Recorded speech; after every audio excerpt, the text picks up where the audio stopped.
मंत्री बजट पेश करती हैं तो रूलिंग कोalition के जो एमपीज हैं जो ट्रेजरी बेंचेस पर बैठते हैं वो सरकार की तारीफ करते हैं और कहते हैं कि इससे भारतीय अर्थव्यवस्था में क्रांति आ जाएगी इस बजट से। और विपक्ष में जो बैठे हैं वो अक्सर निंदा करते हैं, कहते हैं किसान की कमर तोड़ दी, बहुत महंगाई हो गई, अमीर और अमीर हो रहा है, गरीब और गरीब हो रहा है। लेकिन मैं आज प्रयास करूंगा कि एक ऑब्जेक्टिव एनालिसिस इस बजट का करूं और कंस्ट्रक्टिव क्रिटिसिज्म अपना आपके माध्यम से वित्त मंत्री को दूं। So the title of my speech is the good, the bad and the way forward. 4 good things that I found in this budget, 4 bad things that I found in this budget, and 4 innovative suggestions to the Honorable Finance Minister.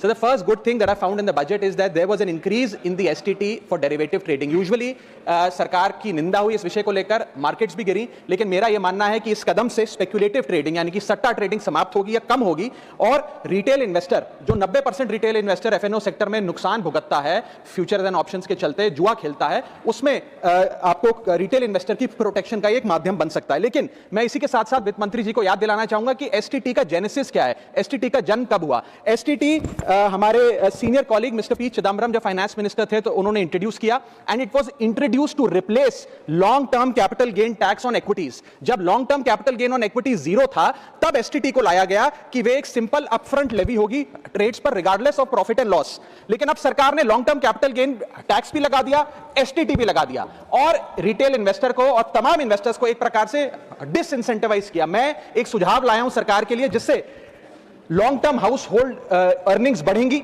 Wealth creation होगा और wealth parking real estate और gold के sector से निकलकर equities में आएगी और speculative trading और कम होगी और long term investment behaviour investors का बढ़ेगा। वो की है कि long term capital gain tax on equities should be made nil in this country for individual investors. दुनिया की कई ऐसे देश हैं जिसके अंदर long term capital gain tax equities पे खास तौर पे शून्य है, जैसे कि Switzerland, Singapore, UAE, New Zealand, Hong Kong, Qatar, Malaysia. मैं चाहूंगा कि जब एसटीटी बढ़ाया जा रहा है तो इसी बजट में ही long term capital gain tax को जीरो किया जाए। सर मेरा दूसरा जो मैं सरकार के बजट को एक्नॉलेज करना चाहूंगा वो ये है कि कैपेक्स के जो एक्सपेंडिचर एलोकेशन होता है उसमें एक बढ़ोतरी देखी गई। जहां वित्तीय वर्ष 18-19 में मात्र 3 लाख करोड़ कैपेक्स था वो इस वित्तीय वर्ष में 12 लाख करोड़ तक पहुंचा है, which is 4.4% of the GDP, which is a good step. It will have a multiplier effect and it will prioritise asset creation. लेकिन इसके साथ साथ सरकार को 5 साल में क्या कैपेक्स वो कौन कौन से क्षेत्रों में खर्चा करने जा रही है उसका एक ब्यौरा देना चाहिए ताकि प्राइवेट सेक्टर भी इस कैपेक्स के खर्चे को मैच कर सके। Sir third thing which we found in the speech of the finance minister is that there was a relative restraint in making budgetary announcements for election bound states। अक्सर वित्त मंत्री का भाषण सुन के बता सकते हैं कि कौन से राज्यों में चुनाव होने जा रहा है। इस स्पीच में उन्होंने थोड़ा सा रिस्ट्रेंट एक्सरसाइज किया जिसे मैं एक्नॉलेज करता हूं। और आखिरी अच्छी चीज जो इस बजट में नजर आई वो ये था कि एनआरआई की इन्वेस्टमेंट लिमिट में एनहांसमेंट हुई। लेकिन मैं बता दूं कि जब एफआईआईज ने, फॉरेन इन्वेस्टर्स ने, फॉरेन पोर्टफोलियो इन्वेस्टर्स ने इस देश के बाजार से पैसा निकाल लिया और पिछले एक वित्तीय वर्ष में 23 बिलियन निकाला, तब जाकर सरकार जागी और सरकार ने एनआरआईज के लिए इक्विटी मार्केट का दरवाजा खोलकर उनकी इन्वेस्टमेंट लिमिट को 5% से बढ़ा दिया। इसमें कोई दो राय नहीं है कि इससे इन्वेस्टर्स 32 मिलियन एनआरआई इन्वेस्टर्स को अब भारतीय बाजार में पैसा डालने का मौका मिलेगा। लेकिन इसी के साथ साथ सरकार को इस पर भी गौर फरमाना चाहिए कि क्यों फॉरेन इन्वेस्टर्स भारत से पैसा निकाल कर बाजार को छोड़कर जा रहे हैं। Sir now I come to the bad part of the budget. First thing is the debt to GDP crisis. सरकार ने और डेट लेने के लिए, कर्जा लेने के लिए इस बजट में फॉर्मूला ही बदल दिया।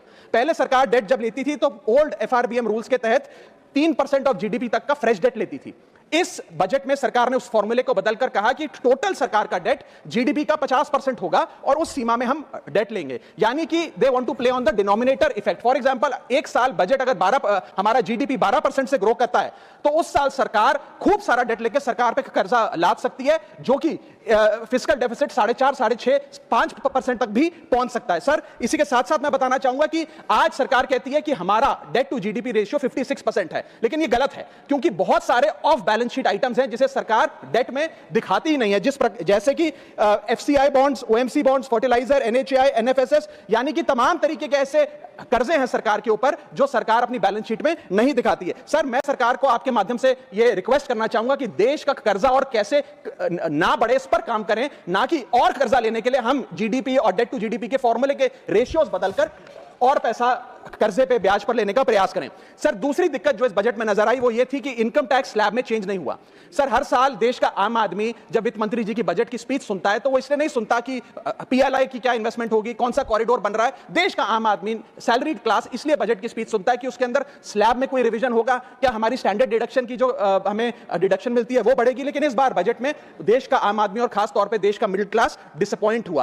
पहले ही there has been a stagnation in the salaries. Inflation 6.8% पे खड़ा है, लेकिन उसके बावजूद बावजूद हमने इस बार कोई स्लैब में या स्टैंडर्ड डिडक्शन में चेंज नहीं देखा। मैं आपके माध्यम से वित्त मंत्री जी को रिक्वेस्ट करना चाहूंगा कि आप इसी बजट में अनाउंसमेंट करें कि स्टैंडर्ड डिडक्शन जो 75,000 रुपए उसे बढ़ाकर सैलरीड क्लास के लिए 1.5 लाख रुपए किया जाए। Sir, third problem that was there with the budget is that there was no relief for the middle class. Sir, after a very long time in India's history the personal income tax collection was more than the corporate income tax collection, यानी कि individuals ने जो income tax भरा वो लगभग 11 लाख करोड़ के आसपास भरा, और कंपनियों ने, कॉर्पोरेट ने जो इनकम टैक्स भरा वो लगभग 9.8 लाख करोड़, यानी कि मैक्सिमम टैक्स आपको इंडिविजुअल्स के इनकम टैक्स से मिल रहा है। आप मिडिल क्लास वो टैक्स भर रहा है। आज वो दौर आ गया है कि हम मिडिल क्लास को अपलिफ्ट करें, मिडिल क्लास को पैम्पर करें, नहीं तो मिडिल क्लास एक सैंडविच की तरह रिच क्लास और पुअर क्लास में दबता चला जा रहा है। सर, राइजिंग कॉस्ट प्रेशर्स के चलते पिछले वित्तीय वर्ष में मिडिल क्लास ने देखा कि उसके एजुकेशन के खर्चे में 8% की बढ़ोतरी हुई, हेल्थ केयर 9% से महंगा हुआ, रेंट 7% से, फूड 6% से, ट्रांसपोर्ट 5% से।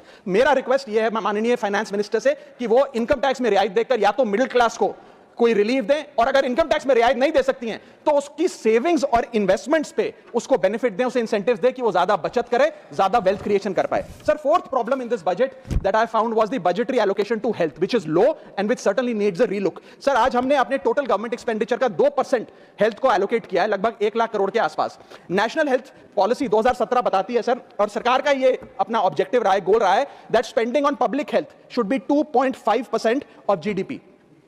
आज हम 2026 में खड़े हैं, हमारी पब्लिक हेल्थ पे स्पेंडिंग मात्र 0.5% ऑफ जीडीपी। हम अपने लक्ष्य से कोसों मील दूर हैं। जहां यूएस में 18% ऑफ जीडीपी हेल्थ केयर पे खर्च होता है, यूके में 12%, जर्मनी में 13%, स्वीडन में, नेदरलैंड में, डेनमार्क में, जापान में, स्पेन में 10% ऑफ जीडीपी खर्च होता है, क्योंकि वो देश जानते हैं कि जान है तो जहान है। लेकिन हमारे देश में मात्र 0.5% ऑफ जीडीपी हम अपने हेल्थ पे खर्च करते हैं, और इसके चलते आलम यह है कि सरकारी अस्पताल में अगर आप चले जाइए, which is called the backbone of India's health care, वहां पर आपको पुरानी जर्जर बिल्डिंग मिलेंगी, मैसिवली अंडरस्टाफ्ड हॉस्पिटल मिलेगा, ओवरवर्क डॉक्टर मिलेंगे, पॉपुलेशन के हिसाब से बेड नहीं मिलेगा, जांच के लिए मशीनें नहीं हैं, दवाइयों की कमी है, और अगर इलाज की, ऑपरेशन की डेट मिल भी जाए तो वो डेट इतनी दूर होती है तब तक मरीज चल बसता है। So the reality is that Covid made us realise and it was a wake up call for India's public health infrastructure, and I want to ask the house today, are we prepared, God forbid, if there were to be another pandemic और another big sort of raising pandemic in this country, and the answer to that is no. और private अस्पतालों की sir हालात ये हैं कि अगर आज आपको प्राइवेट अस्पताल में इलाज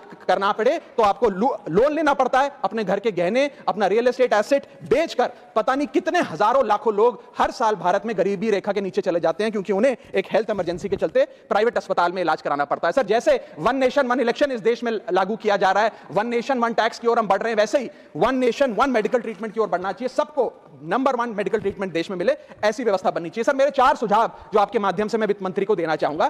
पहला सुझाव है, put all land and property records of India on blockchain. एक blockchain based land registry ledger बनाइए। पहले 10 मेजर राज्यों, शहरों से शुरू करिए, महानगरों से और टियर 2 सिटीज से, जिस लेजर में, जिस ब्लॉकचेन लेजर में हर रिकॉर्ड, हर सेल, हर म्यूटेशन, हर इनहेरिटेंस को एक डिजिटल रिकॉर्ड बुक में डाला जाएगा, जो एक ब्लॉकचेन लेजर होगा, जो टाइम स्टैम्प्ड होगा, टेम्पर प्रूफ होगा, 100% ट्रांसपेरेंट होगा, और रियल टाइम प्रॉपर्टी ट्रैकिंग आप उसे कर सकेंगे, जिसके चलते इंस्टेंट टाइटल वेरिफिकेशन होगा। आज सर, हमारा जो रियल एस्टेट का लैंड एंड प्रॉपर्टी रिकॉर्ड का जो बाजार है, उसमें अटर कियोस है। कियोस इसलिए है कि लोगों को रजिस्ट्रार के दफ्तर के बाद धक्के लग रहे हैं, दलालों ने उन अफसरों पे पूरी तरीके से कब्जा किया हुआ है, प्रॉपर्टी टैक्स में चोरी होती है, सर्कल रेट को एक्सप्लॉइट करके कैश में प्रॉपर्टियां खरीदी जाती हैं, फर्जी कागज, कब्जे, टाइटल डिस्प्यूट, न जाने क्या क्या चल रहा है, जिसके चलते आज 66% of India civil disputes are land disputes, 45% of properties lack clear title in India. India ranks 133 out of 190 in property registration efficiency.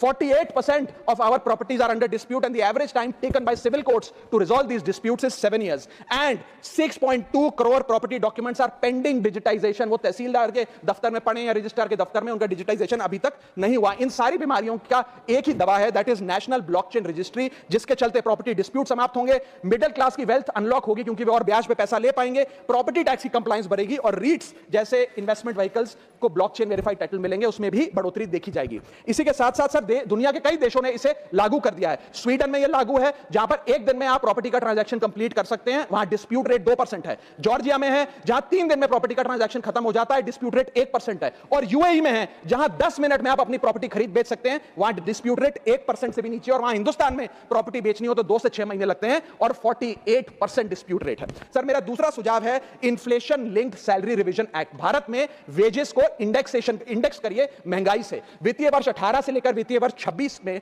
हमने देखा कि real wages for the salaried class में 16% की गिरावट आई। ये गिरावट का मतलब इन सालों में जितनी महंगाई थी, जिस स्तर पे महंगाई बढ़ी उस स्तर पे वेजेस नहीं बढ़ी, जिसके चलते 16% की गिरावट रियल वेजेस में देखी गई। इसीलिए mandatory wage indexation formula is the need of the hour and the government must look at it. इसके चलते तमाम फॉर्मल सेक्टर्स में, corporate, shops, factories, gig workers, सबको इन्फ्लेशन इंडेक्स वेज हाइक मिलेगा। और सरकार के मुलाजिम को तो मिलता ही है, हर साल डियरनेस अलाउंस मिलता है। उसके बाद आप हर कुछ सालों में पे कमीशन लागू होता है। इससे आप 20 करोड़ आबादी, which is 45% of India's total workforce, आप उसे एड्रेस कर पाएंगे। सर इसी के साथ साथ मैं बताना चाहता हूं कि दुनिया के कई देशों में यह पहले से ही लागू है। यूएस के अंदर COLA, cost of living adjustment system लागू है, जिसके अंदर एनुअल और ऑटोमेटिक रिवीजन होता है। जर्मनी के अंदर हर 18 से 24 महीने के अंदर महंगाई के अनुसार सैलरी बढ़ा दी जाती है। जापान के अंदर शिंटो मेथड यूज होता है, जिसमें annual inflation index wage hike दी जाती है। और बेल्जियम में ऑटोमेटिक इंडेक्सेशन लॉ है, जिसमें क्वार्टरली बेसिस पर इंप्लॉइज की सैलरी बढ़ाई जाती है। Sir India is one of the only countries in major economies where 85% of our formal workforce has zero statutory inflation protection. We are at the mercy of the employer discretion and our own negotiation power to raise our salaries. इसके साथ साथ मुझे लगता है कि एक minimum increase based on inflation होना चाहिए। मेरा थर्ड सुझाव माननीय वित्त मंत्री जी को रहेगा कि स्टेट कैपिटल एक्सपेंडिचर की matching grant, matching funding centre दे।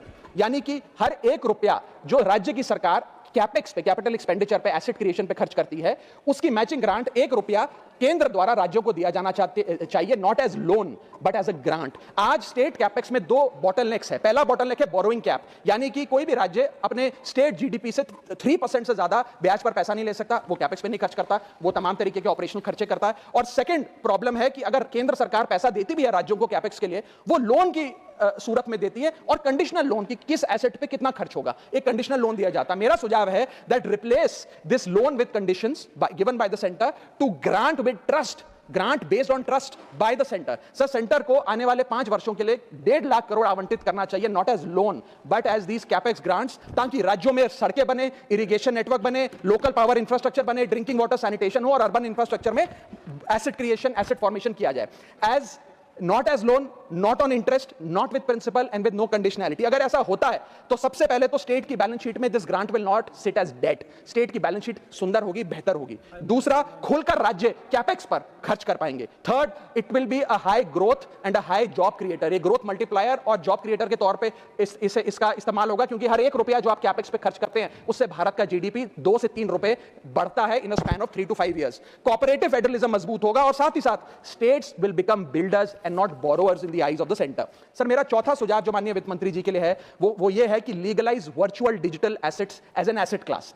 इंडिया में अभी सर वैसे ही डी फैक्टो लीगलाइज टैक्सेशन है वर्चुअल डिजिटल एसेट्स, यानी कि crypto currency, stable coin etcetera, क्योंकि अगर उनकी खरीद बेच पर कोई मुनाफा होता है तो 30% फ्लैट इनकम टैक्स लगता है, और 1% ट्रांजैक्शन टैक्स जो अपनी वस्तु बेच रहा है उसे सरकार को जमा कराना पड़ता है। But they are somehow not recognised as an asset class. VDS जो वर्चुअल डिजिटल एसेट्स है, एक एसेट क्लास का दर्जा नहीं दिया गया, जिसके चलते कोई डेडिकेटेड लाइसेंसिंग लॉ नहीं है, कोई क्लियर कंज्यूमर या इन्वेस्टर प्रोटेक्शन कानून नहीं है, AML कानून यानी कि एंटी मनी लॉन्ड्रिंग गाइडलाइंस और डायरेक्शंस इस एसेट क्लास के लिए नहीं है, and there is of course no explicit legal classification.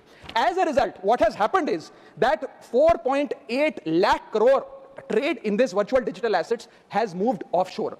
Bharat के बाहर निकलकर वो अन्य देशों में, दुबई, सिंगापुर, मलेशिया और अन्य देशों में इसका ट्रेड हो रहा है, जो भारतीय कर रहे हैं। Second thing that has happened is that 73% of India's crypto trading volume in financial year 25 has moved to offshore exchanges. What has further happened is that 180 virtual digital asset startups have moved to countries like Dubai and Singapore. And as a result, जो देश, भारत देश के 12 करोड़ ऐसे लोग हैं जो इन virtual digital assets में, crypto में, RWA यानी कि रियल वर्ल्ड एसेट में, स्टेबल कॉइन में इन्वेस्ट करना चाहते हैं, वो ऑफशोर जाकर इन्वेस्ट कर रहे हैं। जरूरत है कि हम कंप्लायंस हिंदुस्तान में लागू करें, उसे हेविली रेगुलेट करें, लेकिन उसे ऑनशोर लाएं। इसके चलते अगर ऐसा होता है तो सरकार के खजाने में 15 से 20 हजार करोड़ रुपए का इजाफा होगा, उन्हें उतना टैक्स मिलेगा। और इसी के साथ साथ मैं सरकार को कहना चाहता हूं that we currently tax these virtual digital assets as if they are legal, but we regulate them as if they are illegal. मेरा सुझाव है कि इसे हेविली रेगुलेट करिए, रिंग फेंस करिए इस इकोसिस्टम को, AML गाइडलाइंस यानी कि एंटी मनी लॉन्ड्रिंग कानून और मजबूत करिए, लेकिन prohibition is not protection, regulation is protection. Thank you so much sir. Thank you.